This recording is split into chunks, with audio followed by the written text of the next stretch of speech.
Olá pessoal, vamos apresentar aqui então este conteúdo que vai diretamente ao encontro da reciclagem dos metais que se encontram em placas de circuito impresso. Aqui é um estudo desenvolvido sobre a extração hidrometalúrgica de metais de transição com nanopartículas superparamagnéticas funcionalizadas. Esse trabalho foi desenvolvido por mim no doutorado com orientação do professor Henrique Toma. Bom, o ponto principal desse trabalho era realmente buscar uma solução para o lixo eletrônico, esses amontoados de placas de circuito impresso que são sintetizados pela indústria e que não apresentam uma fácil recuperação. Atualmente, os chineses detêm o maior percentual de recuperação desses metais e eles guardam esse segredo às sete chaves. Em contrapartida, o processo aqui no Brasil é feito a partir da hidrometalurgia, onde é dissolvido em água, em meio ácido, né, todo mineral, e a partir dessa sopa que contém vários metais, é retirado o cobre, por exemplo, que é um dos mais úteis em termos de eletrônica. Aqui o trabalho apresenta algumas composições, né, desses metais. Por exemplo, você vê que 28% de ferro se encontra nessas placas de televisão. Em computadores, por sua vez, 20% de cobre, que seria a maioria. E assim vai, né? Nós temos aqui várias composições de metais em seus devidos equipamentos eletrônicos, né? Ou seja, essa porcentagem ela é conhecida pela literatura. Aqui nós temos uma placa de circuito impressa com uma certa quantidade de 117 miligramas de cobre para cada grama dessa placa. Então, é uma quantidade razoável, né? Por isso, a importância de buscar algum método que seja bom e eficaz para a recuperação desses metais, principalmente o cobre, até pelo seu valor agregado. Bom, para isso, existe a nanotecnologia como uma técnica que procura entender melhor as interações entre moléculas e o meio externo, a fim de que algumas recuperações possam ocorrer. Então, uma nanopartícula, né, ela tem por definição, né, um tamanho de fato na escala nanométrica, em que coincide com o tamanho de algumas moléculas, biomoléculas, moléculas fluorescentes, complexantes, enzimas, nanotubos, DNAs, enfim, uma série de moléculas tem essa mesma escala, o que torna bastante promissora essa técnica, né, uma vez que nós podemos criar essa engenharia de pensar quais são as moléculas que nós vamos utilizar para o estudo. Nesse exemplo, você tem aqui uma partícula que pode ser feita a partir de átomos de ouro ou de prata, de óxido de ferro ou óxido de titânio. O óxido de ferro aqui, superparamagnético no caso, será o foco desse estudo. Bom, a síntese dessas nanopartículas superparamagnéticas é um trabalho de arte, né? Existem alguns artigos que ensinam a melhor rota para a síntese dessa magnetita, que é esse composto superparamagnético. E um dos pontos mais importantes é o excesso de base. Para que isso aconteça, e o meio não oxidativo seria um meio aquoso isento de oxigênio. São pré-requisitos mínimos para que isso aconteça. E assim foi feito. Nós fizemos as partículas superparamagnéticas de óxido de ferro e revestimos ela com silano, que é esse composto que envolve silício, com alguns oxigênios em volta desses grupos etoxi, com essa característica específica, que seria um etileno de amino. Essa função etileno de amino ela foi escolhida particularmente por ter uma grande interação com o cobre. Esses nitrogênios interagem bem com o cobre.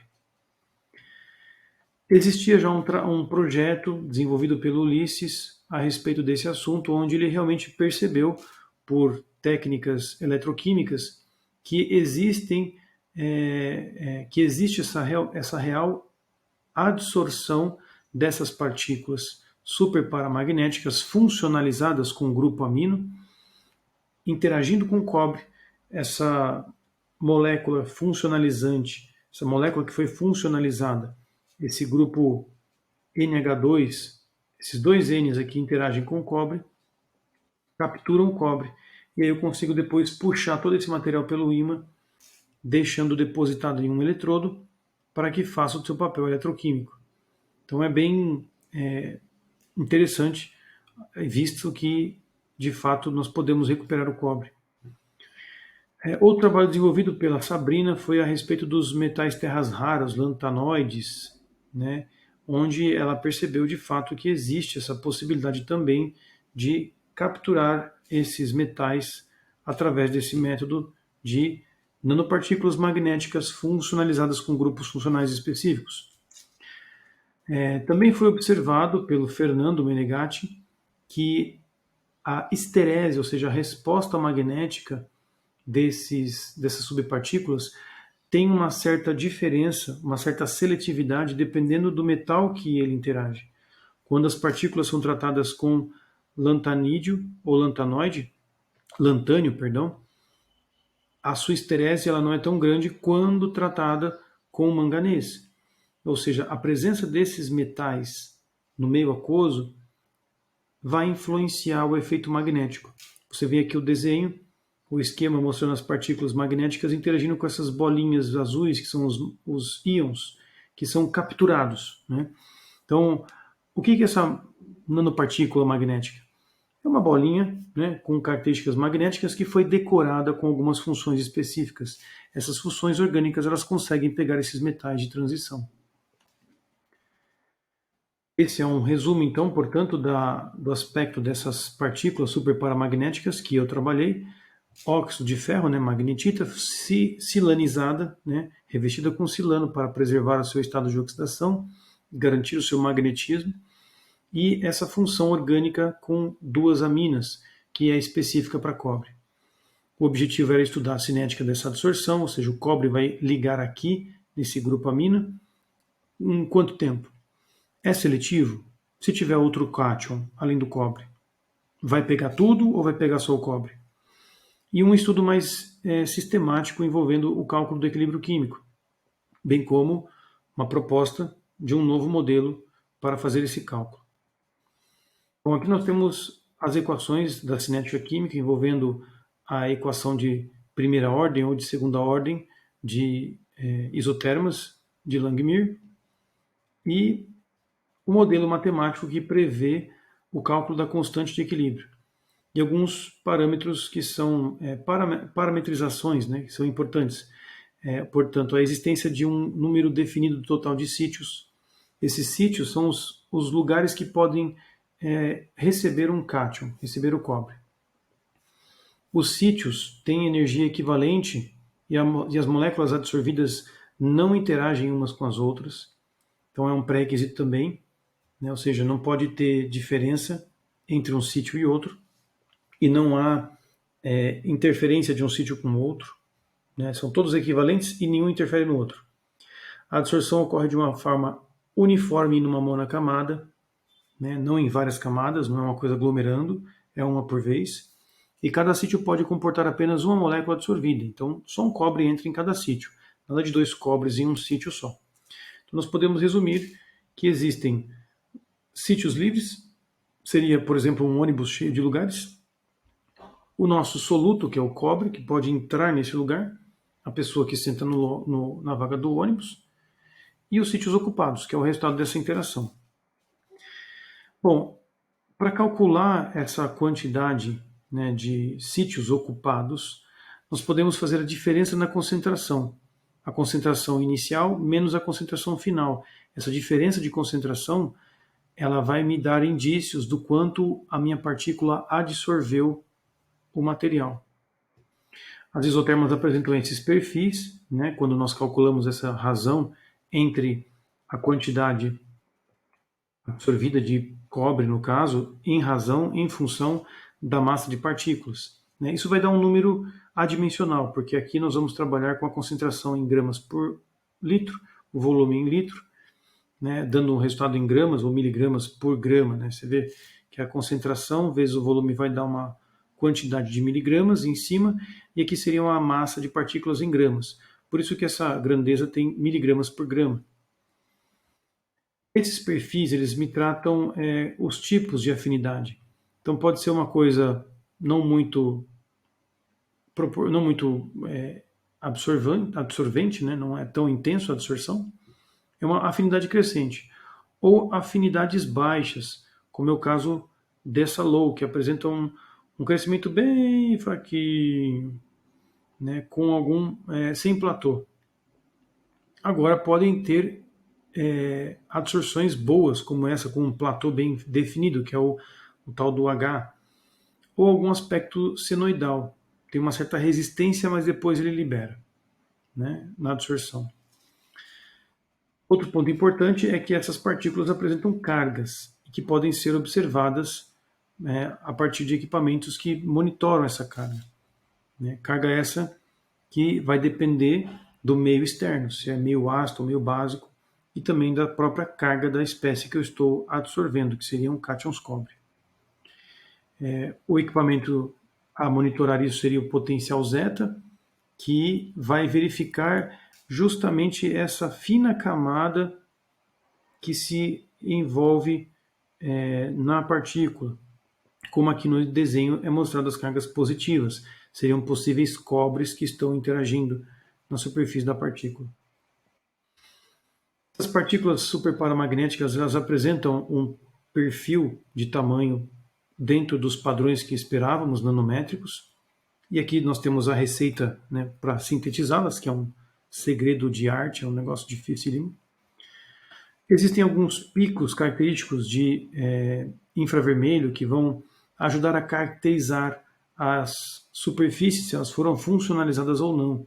Dá para ver aqui nesse espectro de infravermelho que em preto você tem a partícula crua, sem a função, e com a etileno-diamina, com alguns grupos, com alguns picos novos em azul, indicando de fato a funcionalização eficiente. Nós temos os picos de nitrogênio-carbono entre 1200 e 1700, então nessa faixa aqui você pode encontrar esses picos entre nitrogênio e carbono. Silício com oxigênio caracterizado nesse pico gigantesco aqui de 1000 centímetros a menos 1, então foi funcionalizado, e o ferro permanecendo da maneira como deveria, não houve alterações no grupo ferro. Também a presença de grupos carbônicos, veja aqui o ombrinho aqui, né, essa perda, né, de característica, né, da curva do preto para o azul, mostra para mim que houve uma alteração na superfície da partícula, e esse pedacinho aqui lá próximo de 3000 mostra para mim que existem pequenas cadeias carbônicas que não tinha antes. Então tá, foi funcionalizado. Agora nós vamos analisar a presença de carga para estabilização. Né? Nós temos aqui nesse gráfico, em azul, o tamanho da partícula. Veja que conforme eu modifico o pH, a partícula vai aumentando o seu tamanho, que é esse tamanho aqui à esquerda, de mais ou menos 200 nanômetros, passa para uns 500 nanômetros, se eu vou aumentando o pH. Depois de pH 7, deixando meio básico, ela desce bastante, né? Ou seja, num pH bastante básico, as partículas apresentam um tamanho bem reduzido, por volta de 100 nanômetros. Enquanto que em preto nós temos a carga, né? Uma carga bem positiva em meio ácido, o que indica uma alta protonação, uma carga razoavelmente neutra no meio do caminho, quando o pH é 7, e uma carga bastante negativa quando o meio é básico, o que indica um excesso de hidróxidos ali presente. Agora, o tamanho ideal, ao que parece, né, de trabalho, está em torno do pH 6. Né, o trabalho ideal das partículas. Aqui você tem em vermelho as partículas já funcionalizadas, que tem a sua carga preservada por um bom valor de pH. Quando chega lá por volta de pH 7 ou pH 10, mais ou menos, na verdade pH 10, você vê que a carga cai violentamente. Então as partículas elas estão realmente segurando aquele H+, Quem segura esse H+, é o grupo funcional amina, que é uma amina básica. Então ela consegue segurar esse grupo amino consegue reagir com o H+, e segurar ele. Por isso que eu estou vendo essa carga positiva por um bom tempo. Enquanto que sem as funções, veja que a partícula já chega negativo rapidamente, ou seja, não estava recebendo H+, porque não estava funcionalizada com o grupo amino. Então, todos esses parâmetros é para deixar bem claro que, de fato, foi conseguido isso. Nós realmente sintetizamos isso com essa função de nitrogênio nas partículas superparamagnéticas. E aí tem o trabalho específico a respeito da análise das isotermas, que aqui eu vou passar, pois não é o intuito dessa aula. A cinética foi testada, nós percebemos que existe uma certa adsorção de cobre pelas partículas superparamagnéticas. Nós testamos a adsorção de dois metais, cobre e cobalto. Percebemos um comportamento da isoterma de Langmuir satisfatório. Dá para ver pelo R² aqui a coerência, a correlação da fórmula com os dados que eu obtive em laboratório.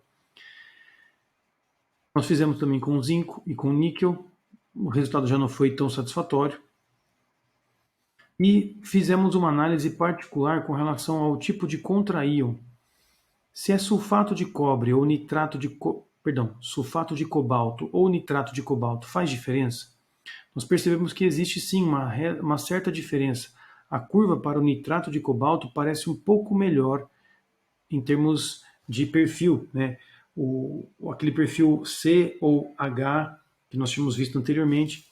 Então aqui nós temos no nitrato de cobalto uma tendência maior para uma comportamento H de high absorção, grande absorção, enquanto que o sulfato de cobalto não tem essa mesma propriedade.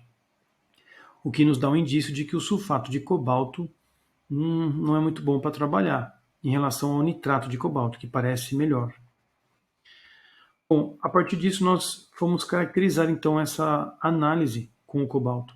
E pelo infravermelho conseguimos perceber que o nitrato, de fato, ele estava presente, dá para perceber por esse pico aqui por volta de 1300 no infravermelho, enquanto que o sulfato também estava presente no ombrinho que existe aqui por volta de 1050, caracterizando que ele de fato estava ali presente.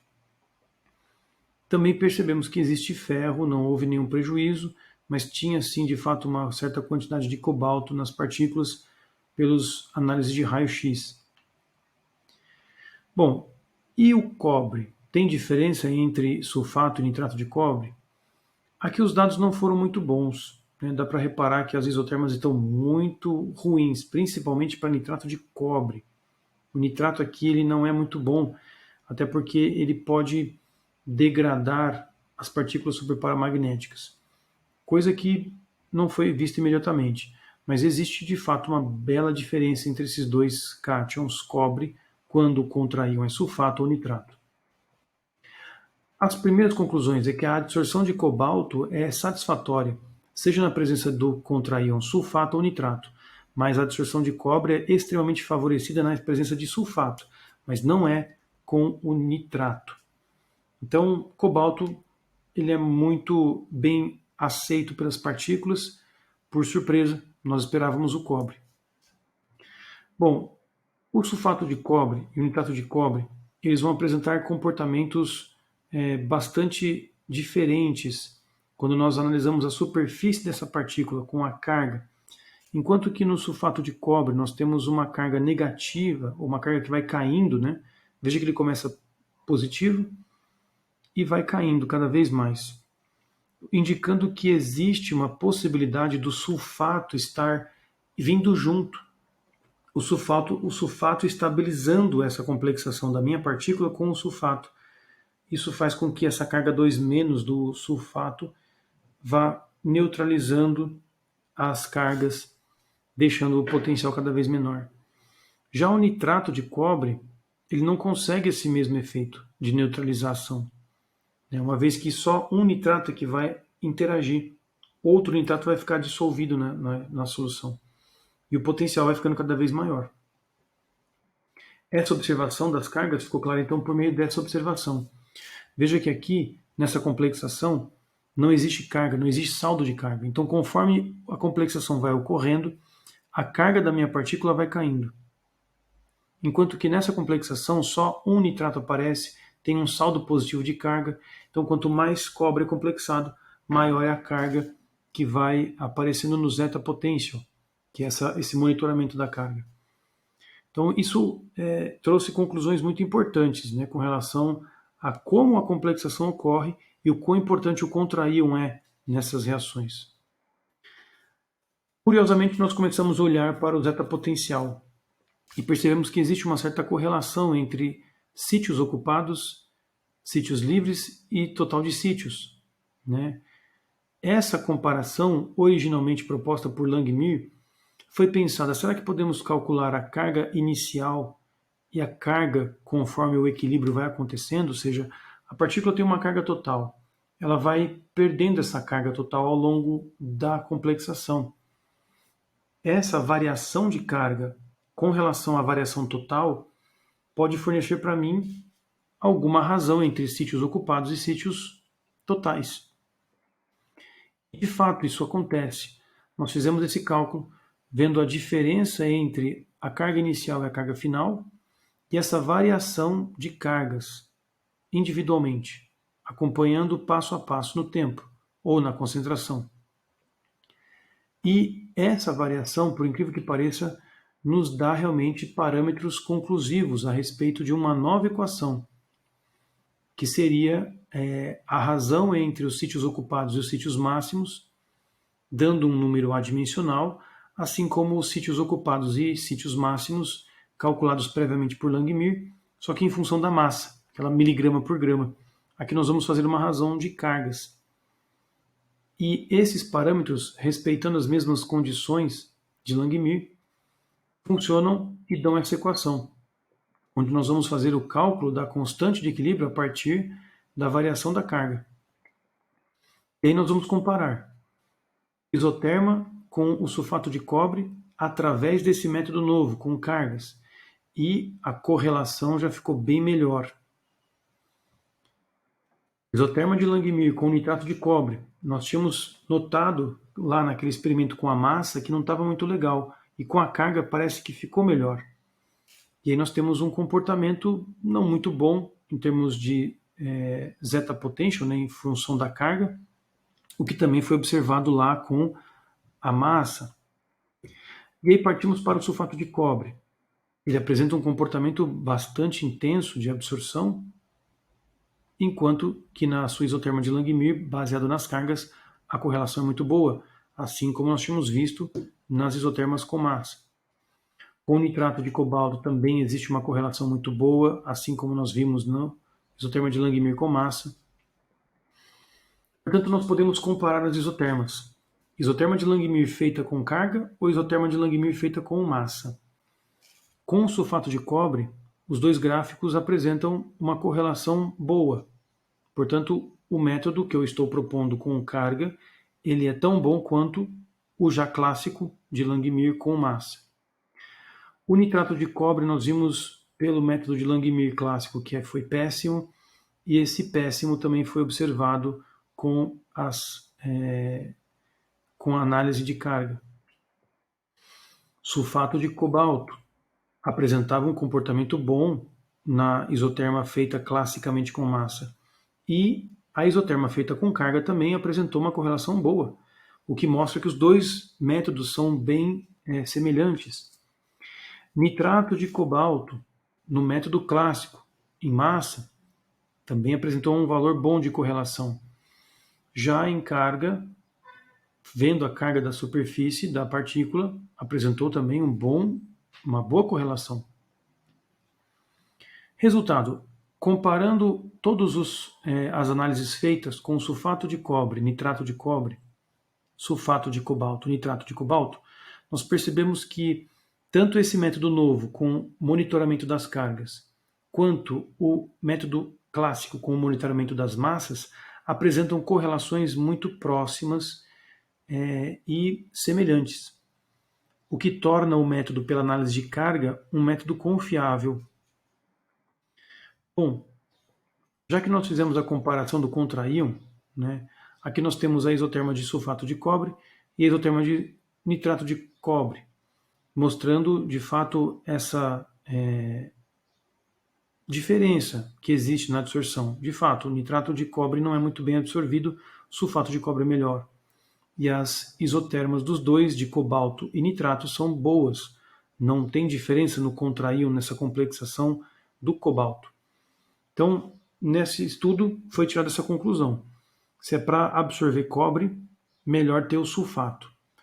Se o sulfato é o contraíon, então eu tenho que tratar a minha placa de circuito impressa com ácido sulfúrico, para que eu possa depois ter uma melhor vantagem na absorção do cobre.